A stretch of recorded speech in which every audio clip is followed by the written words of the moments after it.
L'Archéoforum fête son 10e anniversaire et s'offre une nouvelle scénographie. Ces grandes lignes avec Julien Maquet, son directeur. L'Archéoforum présente une nouvelle scénographie. Il y a 10 ans qu'il est ouvert, mais nous voulions renouveler cette scénographie en mettant l'accent à la fois sur les nouvelles technologies, mais aussi une présentation scénographique, donc au sein de l'Archéoforum même différente. Comme vous pouvez le voir ici derrière moi, les différents panneaux liés à la ligne du temps du site de Liège, mais aussi différentes vitrines qui sont présentées avec beaucoup plus d'objets archéologiques qui ont été prêtés par différentes institutions, que ce soit le Grand Cursus ou les services d'archéologie ou encore le trésor de la cathédrale.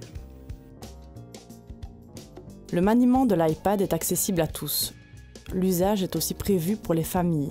Vraiment, l'iPad a été pensé pour être le plus aisé à l'utilisation, c'est-à-dire que le site est parsemé de bornes, il y en a 18 au total, et chaque fois qu'il y a une borne qui est indiquée, on sait qu'il y a un contenu qui se trouve sur l'iPad, qui peut être un contenu individuel ou un contenu famille. Et le contenu famille permet d'aller faire des visites avec les enfants qui ont leur iPad et qui peuvent notamment faire des petits jeux. Les animations, ce sont des textes dits aussi, mais aussi des images et des reconstitutions en 3D. Donc c'est vraiment destiné au plus large public, et ceux vraiment qui ne sont pas familiarisés avec l'outil informatique, il y a des petits prospectus qui restent disponibles et des visites guidées qui restent possibles aussi pour les groupes plus importants et les groupes scolaires. L'Archéoforum est principalement dédié à l'archéologie de la place Saint-Lambert, mais aussi à des expositions et autres manifestations.